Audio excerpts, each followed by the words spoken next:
She was scrolling through her phone while I poured her wine at a family dinner. No eye contact, no warmth. Then she hit me with 4 words. Let's not fake sentiment. That was the moment I knew my marriage was over. But I had no idea how far I'd go to take my life back until I found out about Liam. It was supposed to be another quiet Sunday dinner. Just me, Julie, and her family around the table, passing bread, sipping wine, pretending everything was fine. I reached across the table to refill Julie's glass. She didn't even glance up. Her eyes stayed glued to her phone, thumb scrolling like I wasn't even there. "Remember our first anniversary?" I said, forcing a smile. "That cabin in New Hampshire. You got lost trying to find firewood." I gave a little laugh, hoping she'd meet me halfway. She looked up, but instead of a smile, she gave me something cold and measured. "Let's not fake sentiment." 4 words, no emotion, just a calm dismissal. She tucked her phone away like our marriage had become an interruption. My hand stayed midair, bottle in grip. Around the table, forks paused, conversation dipped, and her sister Claire gave a nervous cough.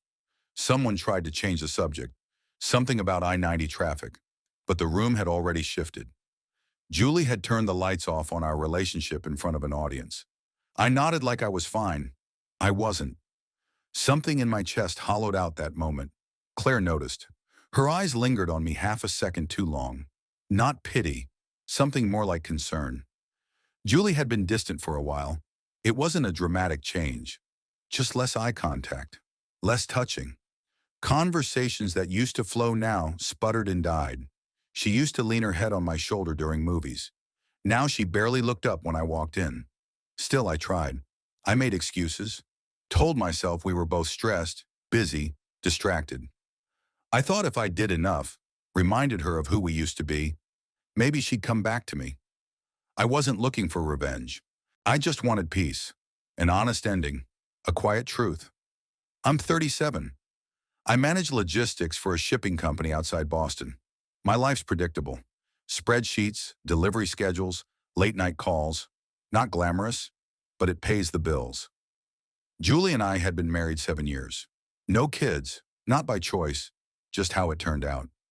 Julie used to be sharp, quick-witted. She worked in advertising, could slice a bad pitch in half with a single sentence. That's what drew me in. That sharpness, that fire. Lately, though, she mostly worked from home, laughed into her AirPods, ordered lunch through apps, talked more to Slack threads than to me. I felt it coming. Not the affair, not yet, but the distance. Like sitting in a house that slowly cools down and pretending you're not shivering. Still, when she said, "Let's not fake sentiment," it cut deeper than anything she'd said before. Not because it was angry, but because it wasn't. It was strategic, efficient, like a doctor delivering a terminal diagnosis with no bedside manner. The next morning I got up early, made her breakfast, pancakes and scrambled eggs, just how she liked them. I even dusted off the espresso machine. She walked in, already on her phone. "I made breakfast," I said, setting the plate down in front of her. "You didn't have to," she mumbled, still scrolling. "I wanted to." She stabbed a piece of egg, never looked up. "Thanks." That was it. No eye contact, no appreciation. Just another moment gone. That whole week I kept trying.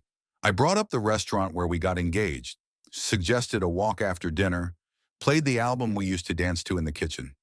Each time she nodded, gave a shrug, said like I was background noise. So I tried something else. Not proud of it, but I needed to feel something from her. One night while she was folding laundry, I said, "Mira from work asked if I was seeing anyone." Julie didn't even pause. "That's bold," she replied, still watching TV. I told her I was married, obviously. She looked at me. "You didn't sound that sure." That caught me off guard. "What?" "You didn't say it like you meant it." Then she walked out, carrying towels. That rattled me more than if she'd screamed. It was the kind of observation that tells you everything without saying much. That night I lay in bed, staring at the ceiling, listening to her breathe with her back to me, like always now. "Do you still love me?" I whispered. No answer. Maybe she was asleep. Maybe she wasn't. But silence says more than words sometimes. Then came the message. A Thursday evening. Julie was in the shower, her phone lit up on the nightstand. Once, twice, Again. Same name. Liam. I didn't recognize it. And I knew all her friends. All her coworkers. Liam didn't belong. I stared. 3 dots appeared. Then a message. Wish you were here tonight. I didn't touch the phone. Just stared at it like it might explode. I knew the code, her birthday. I could have checked. But I didn't. Not yet. I stepped into the hallway instead. Poured a glass of juice I didn't drink. Told myself it was about privacy. But the truth was, I was scared. Scared that if I looked, I'd lose the last thread of hope I was clinging to. That was the moment I stopped pretending. I knew then. Something had shifted. I wasn't holding on to a rough patch anymore. I was holding on to a ghost. 3 days passed after I saw the name Liam light up her phone. 3 long nights. I didn't sleep much. Just stared at the ceiling, trying to convince myself I hadn't seen what I saw. But every time her phone buzzed, every time she smiled at something on her screen, the name echoed louder. On Saturday, she was asleep. I wasn't. Rain tapped on the windows, steady and slow. Her phone buzzed again. Face up. No password needed. I sat up, heart pounding. One swipe, and the world tipped. The messages weren't long, but they were clear. Photos from hotel rooms, flirty lines, compliments, and one I'll never forget. Still thinking about the way you touched me at the elevator. I stopped reading. Didn't need to see more. The tone wasn't passionate or wild. It was casual, comfortable. Like this wasn't new, like this was normal. I set the phone down and walked to the bathroom. Not to cry, not to scream. I just needed space. And there, staring at my own reflection, I didn't feel anger. I felt tired, exhausted actually. Years of effort, years of silence, and now this. Julie stirred when I came back, mumbled something about visiting her sister next week. She had no idea what I knew. I nodded, said nothing, and started planning my exit. I didn't want drama. I didn't want revenge. I wanted clarity. I needed to reclaim a version of myself that didn't feel like background noise. That Sunday, she mentioned she'd be out of town Wednesday through Friday for a corporate retreat in New London. I nodded again. Sounds refreshing, I said. She didn't catch the tone, or she did and ignored it. That night, after she went to bed, I pulled out a duffel bag and began collecting the essentials. Passport, bank papers, a few changes of clothes. No drama, just quiet steps. On Monday, I rented a storage locker near Medford and booked a motel room 20 minutes away.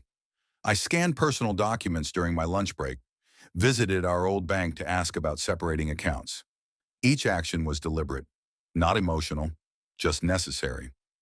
Then Claire showed up, Julie's younger sister, in town for a conference. She was supposed to stay with us for the week. She'd done it before. No big deal. When she walked in, she looked at me for a moment too long. "You look thinner," she said. "Maybe stress burns calories," I replied with a shrug. She smiled, but I saw the pause behind it. Claire had always noticed more than she let on. Julie greeted her warmly, full of cheer and hospitality. But Claire's eyes kept drifting back to me, like she knew something was off. That night, Julie went to bed early. Emails, she said. I stayed up with Claire. We ended up reorganizing the kitchen, mostly just to have something to do. She leaned against the counter watching me. "Something's different," she said quietly. I nodded. She didn't press, just nodded back. That silence felt easier.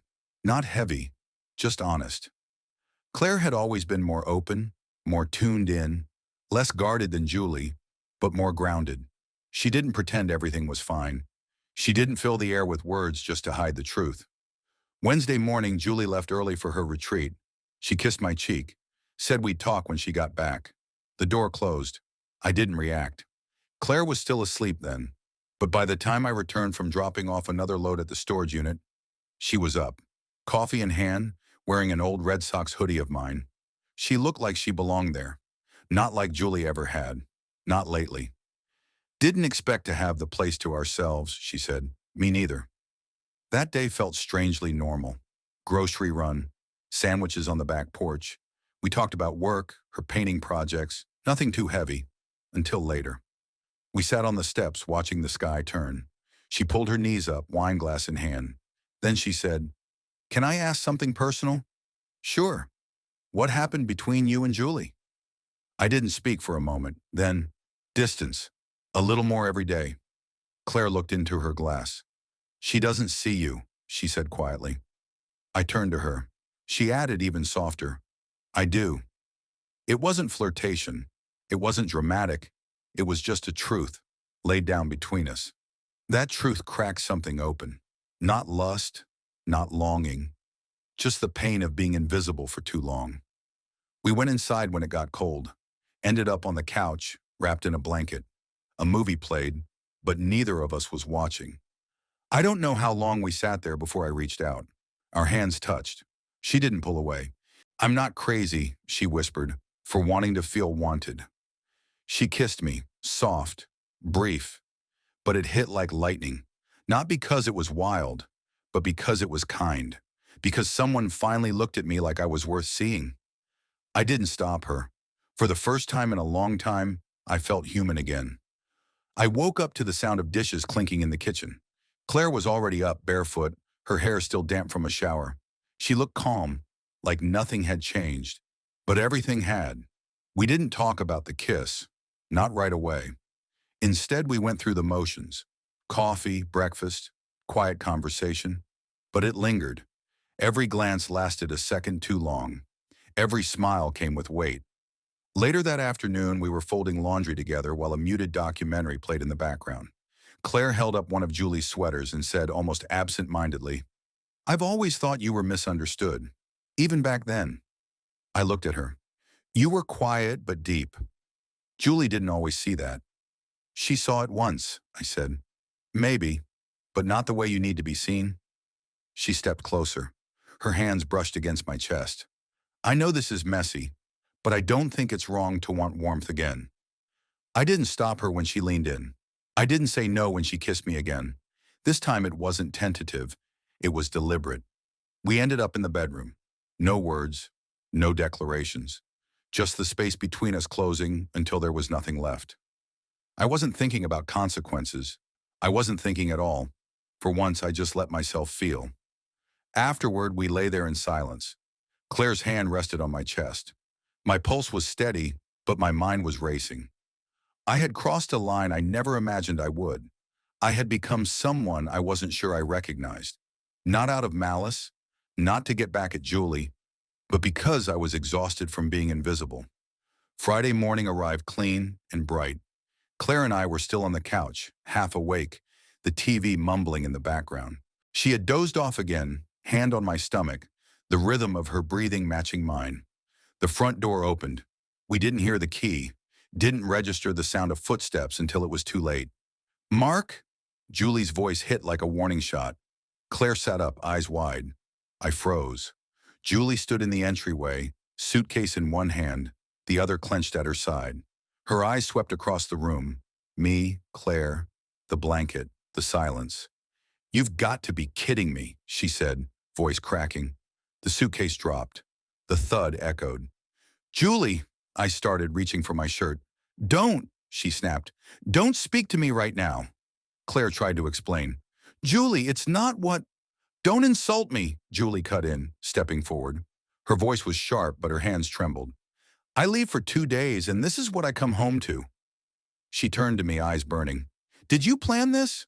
Wait for me to leave so you could crawl into bed with my sister? I didn't plan anything, I said quietly. That's the problem, she shot back. You never do. You let life happen to you. And now this. Claire stepped in, trying again. Julie, I'm sorry. Julie rounded on her. Save it. You think I don't know what this is?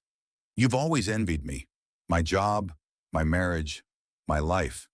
That's not fair, Claire whispered. Julie laughed. Not with humor, more like disbelief. You're pathetic, she said, then turned back to me. And you, she jabbed a finger. You've ruined everything. She didn't scream. She didn't cry. Her voice just broke at the edges. Then she turned and stormed down the hallway. The guest room door slammed shut. Claire stood frozen, still holding the blanket. I sat back down on the couch, elbows on my knees, head in my hands. My chest ached. Not from guilt, not even from fear. Just from the weight of it all crashing in. A few minutes passed. Then Claire moved. Quiet, mechanical. She gathered her bag from the hallway, didn't say a word, and walked out. The front door closed gently. No slamming. But somehow it echoed longer. I didn't go after her. I didn't go back to Julie's bed either. I grabbed a blanket, a pillow, and lay down on the couch. It wasn't punishment. It wasn't shame. It was just the only place left. The house was too quiet. Claire was gone. Julie didn't speak. Didn't look at me when I passed her in the hallway. She didn't yell. That was almost worse. That first night on the couch, I stared at the ceiling for hours. Couldn't sleep. Couldn't even think.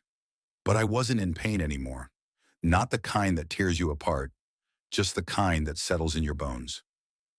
By the second night, I slept better. On the third night, Julie spoke. I had just come home from work, loosened my tie, and dropped onto the couch when I heard her voice from the hallway. "You don't even care that I'm crying, do you?" I turned. She stood there in the dark, arms crossed. "I didn't know you were crying," I said. "You've been silent for 2 days." "I was hoping you'd notice," she snapped. Then she wiped at her cheeks like the tears were something to be ashamed of. I sat up. "What do you want me to say, Julie? That I'm sorry? That I didn't mean for it to happen?" "You didn't have to let it happen," she fired back. "She's my sister." "And Liam is who?" I asked.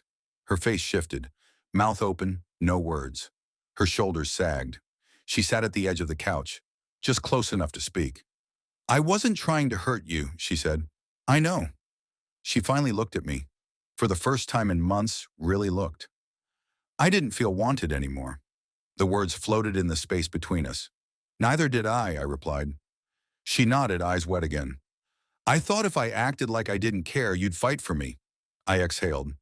I stopped fighting when I realized I was the only one throwing punches. The silence wasn't hostile, just tired. Then she asked, "Do you hate me?" "No," I said, "but I don't think I love you anymore." She didn't argue, didn't scream, just stood up and walked down the hall. The bedroom door closed behind her, and I lay back down on the couch knowing nothing would be the same again. The morning after our conversation felt like walking through the remains of a storm. The silence wasn't tense, it was hollow. I woke before sunrise and moved through the house like a guest, quietly gathering the documents I'd been preparing for weeks. They weren't born of rage, just inevitability. The manila envelope sat on the kitchen table, next to a USB drive, divorce papers, copies of financial records, and a digital folder with everything I had found on Liam. I didn't want to weaponize it. I just wanted the truth acknowledged. Julie entered the kitchen while I was sipping coffee. No makeup, hair pulled back. She looked older, not worn down, just stripped of the shield she used to wear. She paused when she saw the envelope. "What's this?" she asked. "Everything," I replied. She opened the flap and pulled out the documents. Her eyes flicked over the first page. Then she looked at the USB. "What's on it?" "Liam," I said. "All of it." She didn't ask how I got it. She didn't deny anything. She just closed her eyes for a long moment, then opened them with something missing. Not strength, not even defiance. Just that last thread of denial. "I guess that's it then," she said. "No," I corrected her. "That was it a long time ago. This is just the paperwork." We didn't hug, didn't cry. There was no begging or bargaining. We both understood this had been over long before Claire ever walked into the house. I walked to the front door, suitcase already packed and waiting in the trunk of my car. I put on the same coat she'd bought me 2 Christmases ago, the one I used to wear when things felt easy. Julie stood in the hallway, arms folded. She looked like she was waiting for something. A final word, maybe. But there was nothing left to say. "I'll send someone to get the rest of my things," I said. She nodded once. I stepped onto the porch. The air felt sharper, quieter. I didn't look back. The motel was small, the kind with peeling wallpaper and a humming mini-fridge. I'd been there 3 nights. No calls, no messages. I hadn't told anyone yet, just needed time. That third morning, I sat by the window, scrolling through my phone without focus. I stopped when I saw her. Claire, smiling, standing beside a man I didn't recognize. They were by a lake, arms wrapped around each other. She rested her head on his shoulder like it was home. The caption under the photo said, Peace finds us when we stop chasing ghosts. My thumb hovered over the screen. The man, tall, clean-cut, confident, a stranger, and yet everything about them looked settled. That's when it hit me. I was never her future. I was a transition, a moment between where she was and where she was going. I had told myself what happened between us had weight, that maybe after the dust settled, there'd be something there. But seeing that photo, I understood. I had been a mirror, a reminder of what she'd been missing, not what she wanted long-term, just like I'd been to Julie, a placeholder for stability in a life she'd outgrown. And somehow that realization didn't crush me. It cleared the fog. The motel room felt colder after that. I set the phone down and leaned back in the chair. I whispered the last truth I hadn't allowed myself to face. I was never more than a chapter. Not to Julie, not to Claire, but maybe now I had the space to start writing something of my own. 2 weeks later, I moved into a small one-bedroom apartment in Quincy. Nothing special, just clean, quiet, and mine.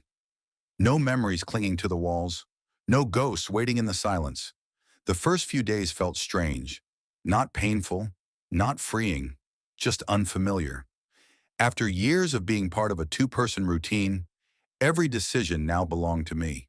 What to eat, when to sleep, whether to answer the phone. I spent most evenings walking the neighborhood, no destination, just movement.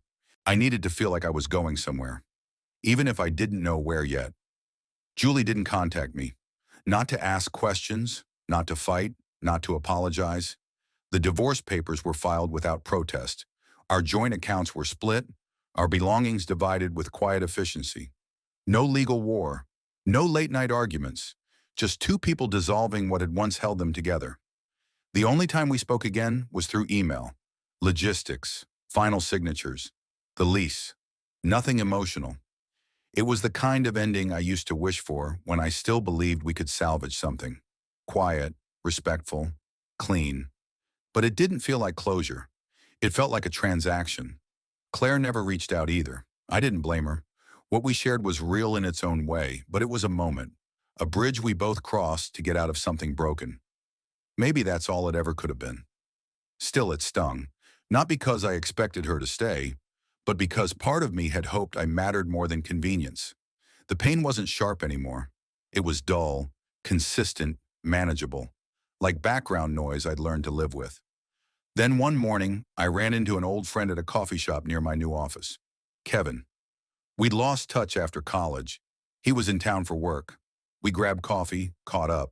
He didn't ask about Julie. Maybe he knew. Maybe he didn't need to. We talked for over an hour, laughed a little. It was the first time in months I'd had a conversation that didn't revolve around damage control. As he left, he turned and said, "You seem lighter. Whatever happened, keep going." That stuck with me. Later that day, I opened a blank document on my laptop and started writing. Not a journal, not a memoir, just thoughts, small truths, things I hadn't said out loud before. I stayed longer than I should have because I wanted to believe effort could fix anything. I thought being loyal was enough. I stopped asking for more when I thought I no longer deserved it. Line by line, I unpacked everything I'd buried under routine, obligation, and denial. And then I wrote this. Sometimes closure isn't a conversation. It's the silence after the door closes for the last time, and you don't rush to open it again.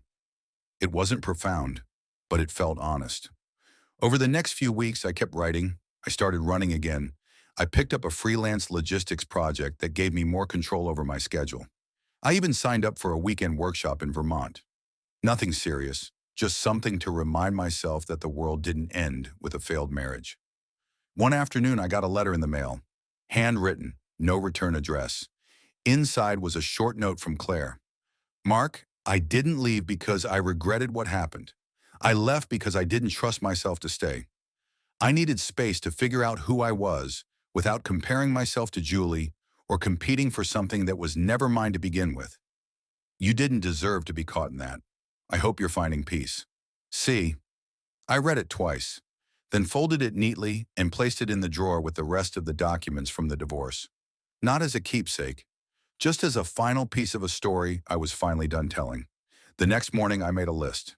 change mailing address, cancel shared streaming accounts, call mom back, make plans for the weekend. Something new. The list wasn't dramatic, but it was mine. I wasn't angry anymore. I wasn't even sad. I was just done holding on to things that didn't hold me back with the same force. The house was gone, the marriage dissolved, the affair exposed, and all that remained was a man sitting in a quiet apartment with time, space, and the unfamiliar gift of choice. Some people think revenge means getting even. I don't. Sometimes real revenge is waking up one day and realizing the person who broke you no longer has the power to define you. That's what healing looks like. And for the first time in years, I wasn't chasing ghosts. I was facing forward.